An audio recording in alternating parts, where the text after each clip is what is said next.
नमस्कार दोस्तों, विद्यार्थी ज्ञान चैनल पे आपका स्वागत है। आज हम लोग बहुत इंपॉर्टेंट टॉपिक बजट के बारे में पढ़ने वाले हैं। बजट 2023-24 इसका तीसरा वीडियो है। इससे पहले दो वीडियो मैं अपलोड कर चुका हूं। उस वीडियो में हमने ये बताया है कि revenue, expenditures, deficits related data और उसको कंप्लीट समझाया गया है। यदि आप उसे देखना चाहते हैं तो उस वीडियो पे जाकर के आप देख सकते हैं।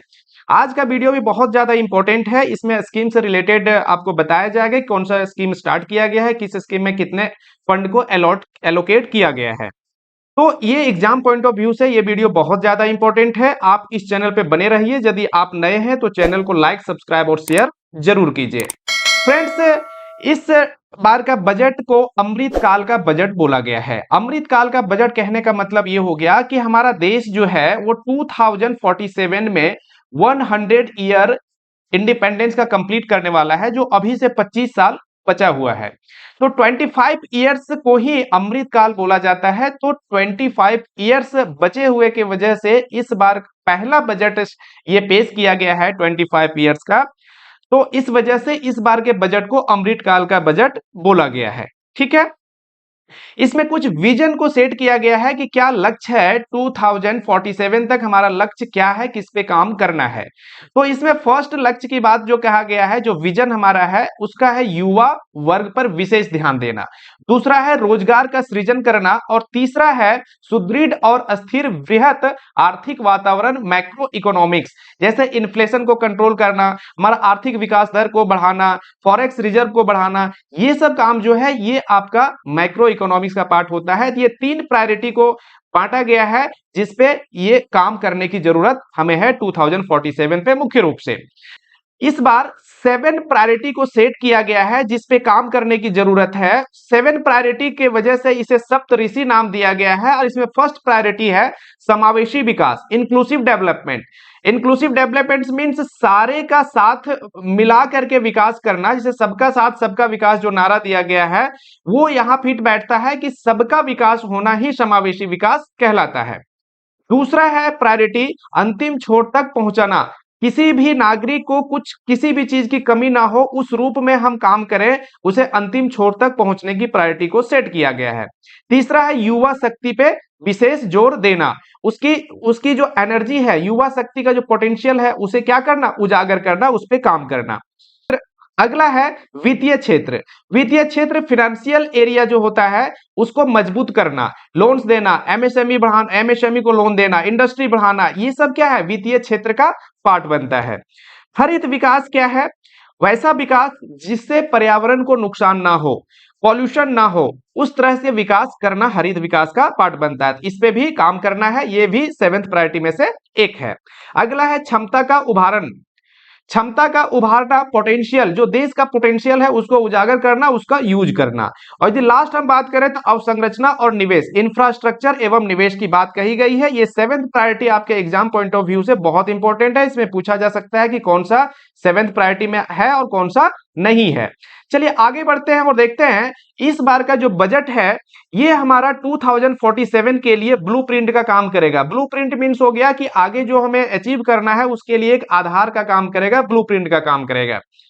फ्रेंड्स, यदि आर्थिक सर्वेक्षण, इकोनॉमिक सर्वे की बात करें तो उसके द्वारा यह अनुमान लगाया गया है कि 7% हमारा इस बार का विकास दर रहने वाला है और 2023-24 के लिए 6.8% रहने वाला है। यदि 2014 से तुलना करें तो आज प्रति व्यक्ति आय 1.9 लाख हो चुका है, जो कि 2 गुना हो चुका है। ठीक है, देखिए आगे यदि बात करें तो 10वीं अर्थव्यवस्था 2014 में हमारा देश था, लेकिन आज 5वीं सबसे बड़ी अर्थव्यवस्था हम बन चुके हैं। ठीक है, और इस परिस्थिति में जब पूरे विश्व में संकट की स्थिति है, मंदी की स्थिति है, उसमें भी पूरे देश ने भारत को उभरता हुआ सितारा के रूप में देखना शुरू किया है। ये हमारे फाइनेंस मिनिस्टर का कहना है। आगे बात करते हैं 2019 के दौरान आपको पता होगा कि एक स्कीम्स पीएम गरीब कल्याण अन्न योजना शुरू किया गया था, जिसमें कि आपको मुफ्त में अनाज दिया जाता था, जिसे 1 वर्ष के लिए और बढ़ा दिया गया है और 2023 से ये लागू होगा। ठीक है, चलिए आगे हम लोग बात करते हैं। आगे क्या है कि सबका साथ सबका विकास मीन्स इंक्लूसिव डेवलपमेंट की जो बात कर रहे हैं हम, वो फर्स्ट प्रायोरिटी है। उसमें क्या क्या बात कही गई है? कृषि और सहकारिता। सबसे पहले देखिए, समावेशी विकास की बात करें तो इसमें तीन चीजों को लिया गया है। एक कृषि है, दूसरा शिक्षा है और तीसरा स्वास्थ्य है। तो कृषि के क्षेत्र में क्या करना है? इसमें है कि डिजिटल रूप में ज्यादा हमें बढ़ावा देना है। कोई भी चीज कृषि क्षेत्र की बात करें तो डिजिटलाइजेशन की ओर ज्यादा ध्यान देना है। फ्रेंड्स, यहाँ देखिए एक बहुत ही इंपॉर्टेंट स्कीम्स के बारे में बताया गया है। ANB, आत्मनिर्भर भारत बागवानी स्वच्छ पौधा कार्यक्रम शुरू किया गया है। इसके तहत जो जो बागवानी फसल है, सब्जी फल वगैरह के लिए एक रोग मुक्त सीड्स वगैरह का उपलब्ध कराया जाएगा। इस पे काम किया जाएगा और इस चीज के लिए फंड्स का एलोकेशन किया गया है जो 2200 करोड़ रुपए का है। आगे यदि बात करें, ये देखिए इससे भी ज्यादा इंपॉर्टेंट, मिलेट का वैश्विक केंद्र। भारत को मिलेट का वैश्विक, मिलेट मीन्स हो गया मोटे अनाज, मोटे अनाज को मिलेट बोला जाता है। तो मिलेट का वैश्विक केंद्र बनाना है, जिसे श्री अन्न नाम दिया गया है। ये योजना का नाम श्री अन्न है, याद रखिएगा, बहुत इंपॉर्टेंट है। श्री अन्न को बढ़ावा देने के लिए IIMR हैदराबाद को ज्यादा प्रायोरिटी दिया गया है, उसे आइडेंटिफाई किया गया है। मोटे अनाज की बात करें तो ज्वार, रागी, बाजरा आदि ये मोटे अनाज के रूप में पहचाने जाते हैं। हमारे देश में सबसे बड़े उत्पादक के रूप में इसे जाना जाता है और दूसरा सबसे बड़ा निर्यातक है। ठीक है, आगे देखिए, कृषि गतिवर्धक कोष की स्थापना। कृषि क्षेत्र में बढ़ावा देने के लिए किसी गतिवर्धक कोष की स्थापना की गई है। इसमें फंड को एलोकेशन किया गया है और इस पे काम किया जा रहा है। लक्षित निधियन, पशुपालन, डेयरी कार्य, मत्स्य क्षेत्र को 20 लाख रुपए दिया गया है। देखिए, एग्रीकल्चर की बात करें तो ऐसा नहीं है सिर्फ कृषि को एग्रीकल्चर क्षेत्र में देखा जाता है। पशुपालन हो गया, डेयरी हो गया, फिशरी हो गया, ये सारे कृषि के क्षेत्र के अंतर्गत ही आते हैं, जिसके लिए 20 लाख करोड़, बहुत बड़ा अमाउंट है, 20 लाख करोड़ रुपए का इन्वेस्ट किया जाएगा। ठीक है, चलिए आगे देखिए, जो इंपॉर्टेंट है वो मैं आपको बता रहा हूं एग्जाम पॉइंट ऑफ व्यू से, ये आपको याद रखना जरूरी है। आगे देखिए, यदि बात करें हम कि कृषि के क्षेत्र में 2015 की बात करें तो 85 लाख करोड़ का फंड का एलोकेट किया गया था। लेकिन इस 2022 जो financial year, last financial year है, 185 लाख करोड़ का आवंटन किया गया था। लेकिन उसका रिकॉर्ड हमें उत्पादन देखने को मिला है इस 2021-22 फाइनेंशियल ईयर में। रिकॉर्ड हमें क्या है? खाद्यान्न का उत्पादन देखने को मिला है। फ्रेंड्स, आगे बढ़ते हैं और आगे देखते हैं कि यदि हम बात करें आपका इंक्लूसिव डेवलपमेंट में, फर्स्ट तो कृषि आ गया और दूसरा होता है आपका स्वास्थ्य। स्वास्थ्य क्षेत्र को भी इसमें इंक्लूड किया गया है इंक्लूसिव डेवलपमेंट में। तो 2014 में 157 मेडिकल कॉलेज की स्थापना की गई थी और उसी के पैरेलल 157 नर्सिंग कॉलेज का स्थापना करने की बात इस बजट में कही गई है। फार्मास्यूटिकल क्षेत्र में भी ध्यान दिया जाएगा। देखिए, ये इंपॉर्टेंट है कि सिकल सेल अनीमिया उन्मूलन मिशन शुरू किया गया है, जो 2047 के लिए 2047 इसका अंतिम वर्ष को निर्धारित किया गया है। वहां तक इसे उन्मूलन किया जाने का लक्ष्य निर्धारित किया गया है। सिकल सेल अनीमिया होता क्या है?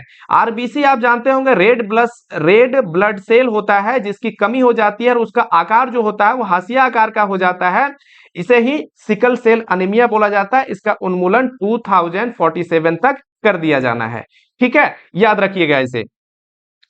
आगे देखिए कि ICMR में प्राइवेट सेक्टर को भी बढ़ावा दिया जाएगा, जिससे कि क्या है, रिसर्च क्षेत्र में ज्यादा हमें फायदा मिल सकेगा। आगे हम लोग देखते हैं शिक्षा भी इंक्लूसिव डेवलपमेंट का ही पार्ट है। तो शिक्षा के क्षेत्र में क्या बोला गया है कि जिला शिक्षा प्रशिक्षण संस्थानों के जरिए शिक्षक प्रशिक्षण का पुनरुद्धार किया जाएगा। मीन्स शिक्षक को ट्रेनिंग दिया जाएगा। नई नई टेक्नोलॉजी डेवलप हो रही है, तो उसके लिए शिक्षक को भी ट्रेनिंग देने की जरूरत है, जो कि इस बजट में कही गई है। बच्चों और किशोरों के लिए राष्ट्रीय डिजिटल पुस्तकालय की स्थापना किया जाएगा। कोविड-19 के टाइम में बहुत इस पे हैम्पर्ड हुआ है कि बच्चे स्कूल नहीं जा पा रहे थे, पढ़ाई में हैम्पर्ड हुआ था, जिसके वजह से उसकी पूर्ति के लिए डिजिटल लाइब्रेरी, जहां से कोई भी पढ़ सकता है, एक टाइम में कितने भी लोग उस चीज को पढ़ सकते हैं, तो डिजिटल लाइब्रेरी का भी स्थापना किया जाएगा। पंचायत वार्ड स्तर पर पुस्तकालय खोलने के लिए राज्यों को भी प्रोत्साहित किया जाएगा। गवर्नमेंट ये यहां दिखाने की कोशिश कर रही है कि 2014 से क्या क्या अचीवमेंट उसके लिए है। तो यदि बात करें तो ग्रामीण घरों को 9 करोड़ पेयजल कनेक्शन दिया गया है, और स्वच्छ भारत मिशन की बात करें तो 11.7 करोड़ पारिवारिक शौचालय बनाए गए हैं। ठीक है। प्रधानमंत्री किसान योजना के तहत 11.4 करोड़ से अधिक किसानों को लाभ मिला है, जिसमें 2.2 लाख करोड़ का ट्रांसफर किया गया है फंड को।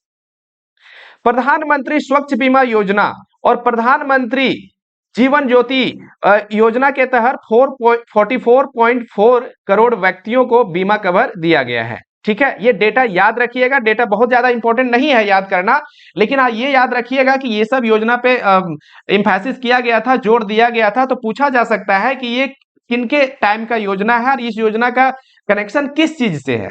ठीक है, आगे देखिए पीएम जनधन योजना, जो बैंक खाते खोले गए थे पीएम जनधन योजना के तहत, उसमें बताया गया कि 47.8 करोड़ पीएम जनधन योजना अभी तक खुल चुके हैं। ठीक है, उज्ज्वला योजना की बात करें तो 9.6 करोड़ एलपीजी कनेक्शन दिया जा चुका है, और 102 करोड़ व्यक्तियों को 220 करोड़ कोविड टीके लगाए जा चुके हैं। यदि विकास दर की, आर्थिक विकास दर की बात करें तो कोविड के टाइम में काफी कम हो गया था, जिसकी रिकवरी धीरे धीरे हो रही है। और बेरोजगारी दर देखिए कोविड के टाइम में लगभग 21% आपका पहुंच चुका था, जो आपकी 7.2% है, जिसमें कमी आ रही है। ठीक है, आगे हम लोग बढ़ते हैं, देखते हैं कि दूसरा क्या प्रायोरिटी है। दूसरा है अंतिम छोर तक पहुंचना। अंतिम छोर तक पहुंचने में क्या क्या प्रायोरिटी को सेट किया गया है, तो देखिए PMVTG, prime minister particularly vulnerable tribal group, इस पे काम करने के लिए इसमें जोर दिया गया है। ये क्या होते हैं? जनजातीय समूह, संवेदनशील जनजातीय समूह है, जो काफी दूर दराज के लोग, दूर दराज के क्षेत्र में रहते हैं, काफी आर्थिक स्थिति से, शैक्षिक स्थिति से, किसी भी रूप से वो बहुत दयनीय स्थिति होती है उसकी, उस पे काम किया जाएगा इस बजट में। इसके लिए फंड एलोकेट किया गया है। याद रखिएगा, इसका फुल फॉर्म याद रखिएगा, और इस योजना का शुरुआत इसमें किया गया है, ये भी याद रखिएगा। अब आगे देखिए कर्नाटक के लिए ऊपरी भद्रा योजना 5300 करोड़ रुपया आवंटित किया गया है सूखा क्षेत्र के लिए, ये भी याद रखने की जरूरत है आपको। आगे देखिए 38,800 शिक्षक को एकलव्य आदर्श आवासीय स्कूल में शिक्षक के रूप में भर्ती किया जाएगा। प्राचीन पांडुलिपियों के डिजिटलीकरण के लिए भारत श्री योजना का शुरुआत किया गया है। ये क्या होता है कि जो प्राचीन काल में लिखे गए ग्रंथ, जो हस्तलिखित ग्रंथ हैं, उसके प्रिजर्व के लिए, उसको डिजिटलाइज्ड रूप में रखने के लिए भारत श्री योजना का शुरुआत किया गया है। यह भी आपको याद रखने की जरूरत है। देखिए नए नए योजना जो शुरू किए गए हैं वो एग्जाम पॉइंट ऑफ व्यू से आपके लिए इंपॉर्टेंट बन जाता है। यदि तीसरा प्रायोरिटी की बात करें तो यह है अवसंरचना और निवेश, इंफ्रास्ट्रक्चर एंड इन्वेस्टमेंट। यदि इस बार की बजट में सबसे खास बात देखें तो 10 लाख करोड़ का आपका पूंजीगत व्यय किया गया है, जो कि 33.4% पिछले फाइनेंशियल ईयर से ज्यादा है। पिछले फाइनेंशियल ईयर में 7.5 लाख करोड़ का था, इस बार 10 लाख करोड़ का बजट को एलोकेट किया गया है। किस चीज के लिए?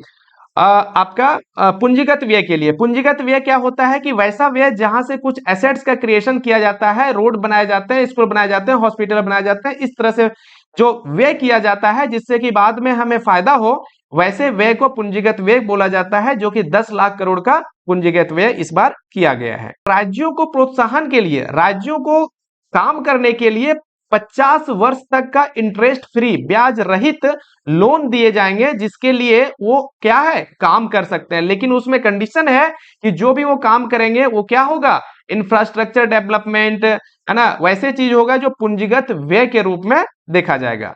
रेलवे की बात करें तो इस बार सबसे ज्यादा 2.4 लाख करोड़ का आवंटन किया गया है, यह भी आपका एक इंपॉर्टेंट पॉइंट बन जाता है। आगे देखिए पतन कोयला इस्पात उर्वरक क्षेत्र को एक दूसरे को कनेक्ट करने के लिए 100 परिवहन अवसंरचना परियोजना शुरू किया गया है। इसके लिए 75,000 करोड़ का फंड एलोकेट किया गया है, यह भी आप ध्यान रखिएगा। UIDF urban infrastructure development fund प्रबंधन इसका NHB नेशनल हाउसिंग बैंक द्वारा किया जाएगा। इसमें 10,000 करोड़ का आवंटन किया गया है। इसके तहत क्या है कि श्रेणी 2 और श्रेणी 3 के शहर है उसके अवसंरचना को सुधारा जाएगा। अगला प्रायोरिटी है क्षमता उभारण, पोटेंशियल जो है उसको उभारना, उसको उजागर करना ही मतलब फोर्थ प्रायोरिटी में देखा गया है। इसके तहत हम क्या करेंगे, आर्टिफिशियल इंटेलिजेंस, एआई जो है आर्टिफिशियल इंटेलिजेंस क्या होता है, जैसे आप देखते होंगे कि जो मनुष्य सोच सकता है, जो मनुष्य काम करता है, वो सिस्टम धीरे धीरे ले रहा है, उसे ही आर्टिफिशियल इंटेलिजेंस कहते हैं। रोबोट है, रोबोट क्या काम कर रहा है, जो मनुष्य कर सकता है उस चीज को रोबोट भी काम करने का है। ये क्या है, आर्टिफिशियल इंटेलिजेंस है। तो इस पे काम किया जाएगा और 3 शैक्षिक संस्थाओं का स्थापना किया जाएगा। राष्ट्रीय डेटा शासन नीति को लाया जाएगा, शुरू किया जाएगा, जिससे डेटा को प्रिजर्व किया जाएगा, किसी भी डेटा को, ताकि किसी भी एमएसएमई या कोई भी पर्सन यदि कहीं लोन लेने जाता है या किसी रूप में यदि डेटा की जरूरत होती है, तो वहां कुछ डॉक्यूमेंट्स देने से ही उसका क्या है कि वो बाकी डेटा उसका वहां पे रिफ्लेक्ट हो सकता है। ठीक है, आगे देखिए, विवाद से विश्वास, ये आपका विवाद से विश्वास 2 और विवाद से विश्वास 1, ये दोनों आपका इनकम टैक्स से रिलेटेड है, जहां पे सुगमता अपनाया गया है इनकम टैक्स की। ई कोर्ट जो शुरुआत किया गया था उसका ये तीसरा वर्जन होगा। और ई कोर्ट होता क्या है कि इलेक्ट्रॉनिकली जो कोर्ट का संपादन किया जाता है, आपको कोर्ट में पेश होने की जरूरत नहीं है, उसे ही ई कोर्ट बोला जाता है। डिजी लॉकर का स्थापना किया जाएगा, किसी भी डॉक्यूमेंट्स को आप डिजिटल रूप में रख सकते हैं, जहां कहीं भी जरूरत पड़े तो उस चीज को ओरिजिनल के रूप में उसे आप दिखा सकते हैं, जिसे ही डिजी लॉकर बोला गया है, जिसमें आप डॉक्यूमेंट्स को रख सकते हैं। 5वीं जी सेवा के लिए 100 प्रयोगशालाओं का स्थापना किया गया है, जो कि इस पे आधारित जो एप्लीकेशन होगा उसको डेवलपमेंट करने का काम किया जाएगा। हरित विकास, ये बहुत ज्यादा इंपॉर्टेंट है कि इस बार का जो बजट है वो हरित विकास पे ज्यादा जोर दिया गया है। मीन्स यदि हम विकास कर रहे हैं वो तो ठीक है, लेकिन वैसा विकास जिससे पर्यावरण को प्रॉब्लम ना हो, तो उसके लिए एक योजना शुरू किया गया है, पीएम प्रणाम। पीएम प्रणाम क्या होता है कि यदि हम मिट्टी की बात करें, कृषि की बात करें, तो उसमें उर्वरक को ना यूज करके उसके अल्टरनेटिव्स को यूज करें, प्राकृतिक रूप से उर्वरक को यूज करें, ताकि मिट्टी को ज्यादा प्रॉब्लम ना हो, पॉल्यूशन मिट्टी में ना हो। इस वजह से पीएम प्रणाम योजना को शुरू किया गया है। तो याद रखिएगा पीएम प्रणाम क्या है, तो वैकल्पिक उर्वरकों का उपयोग करना ही पीएम प्रणाम योजना है। आगे देखिए, 500 नए अवशिष्ट से धन संयंत्र, एक स्कीम शुरू किया गया था पहले, Govardhan galvanising organic bio agro resources धन। चक्रीय इकोनॉमिक जो आपका है, सर्कुलर इकोनॉमिक्स की बात करें तो इसके तहत अवशिष्ट पदार्थ को, चाहे एग्री की बात करें हम लोग, इसके तहत अवशिष्ट पदार्थ को यूज करके उसका हमें काम में लाना ही क्या होता है, गोवर्धन स्कीम के तहत शुरू किया गया है।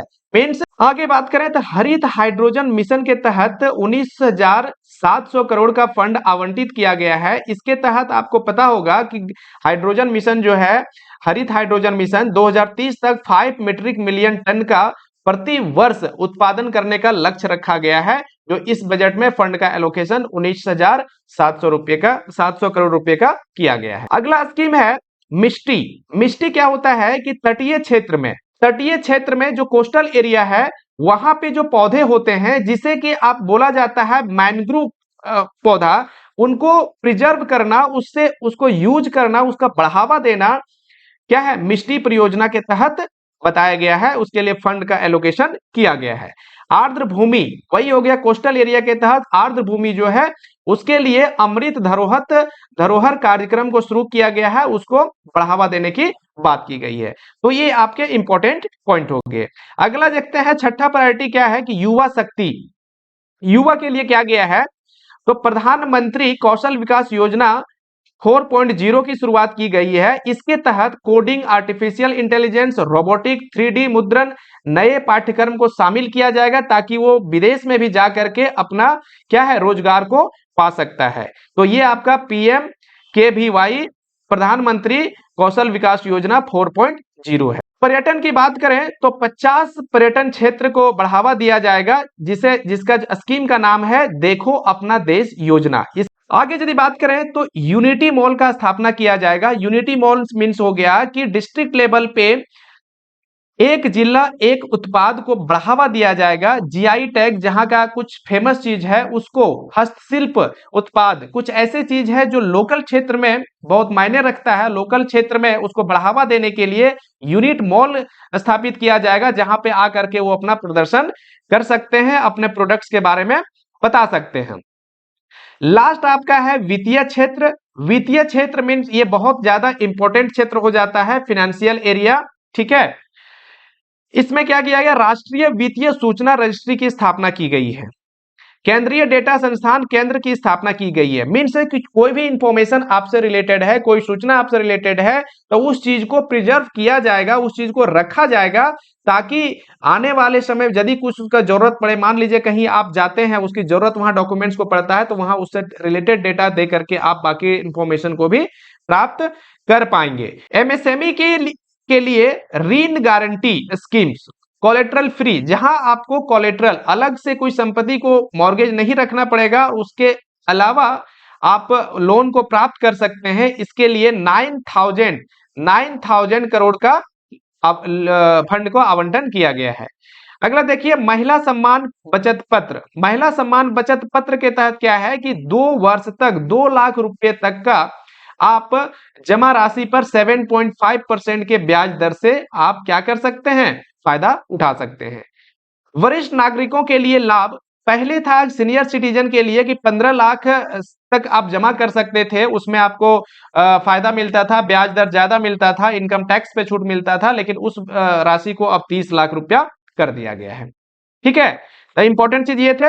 अब आगे यदि बात करें राजकोषीय प्रबंधन, राजकोषीय प्रबंधन में क्या है कि राज्य को 50 वर्ष का ब्याज मुक्त ऋण दिया जाएगा, जो 2023-24 के भीतर आपको पूंजीगत व्यय में खर्च करना है, मीन्स कैपिटल एक्सपेंडिचर के रूप में खर्च करना है, जिससे कुछ निर्माण करना है। राज्यों को यह निर्देश दिया गया है कि 3.5% तक आप अपने घाटे को, आपका जो फिजिकल डेफिसिट होगा 3.5% तक ही आपको रखना है, जिसमें से 0.5% आपका इलेक्ट्रिक क्षेत्र का होगा।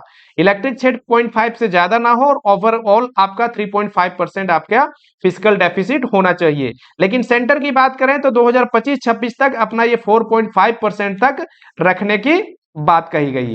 देखिए अब लास्ट हम लोग देखते हैं कि किस किस क्षेत्र को, किस किस मिनिस्ट्री को कितना फंड एलोकेट किया गया है। तो रक्षा के क्षेत्र में 5.94 लाख करोड़ का दिया गया है। सड़क परिवहन एवं राजमार्ग मंत्रालय को 2.7 लाख करोड़, रेल को 2.41, उपभोक्ता मामले खाद्य एवं सार्वजनिक वितरण मंत्रालय को 2.06, गृह मंत्रालय 1.96, रसायन एवं उर्वरक मंत्रालय 1.78, और ग्रामीण विकास मंत्रालय 1.6, कृषि एवं विकास कल्याण मंत्रालय 1.25, संचार मंत्रालय 1.23। तो ये सब ज्यादा इंपॉर्टेंट नहीं है, आप इसमें से एक रेलवे को याद रख लीजिएगा, रेलवे के लिए ज्यादा इंपॉर्टेंट है, बाकी आपको याद रखने की उतनी जरूरत नहीं है। तो फ्रेंड्स अभी तक वीडियो में बने रहने के लिए बहुत बहुत धन्यवाद। यदि आगे इससे रिलेटेड आपको एमसीक्यू चाहिए कंप्लीट बजट का, जहां किसी भी प्रकार का कोई प्रॉब्लम आपको नहीं होगा, हर पॉइंट को समझाया जाएगा एमसीक्यू के माध्यम से, अभी यदि कुछ कंफ्यूजन भी है तो वो दूर होगा। तो वीडियो में बने रहने के लिए धन्यवाद। आगे इस वीडियो को लाइक, शेयर और कमेंट कीजिए, ताकि मैं मोटिवेट होकर के आगे वीडियो आपके लिए लाता रहूं। धन्यवाद।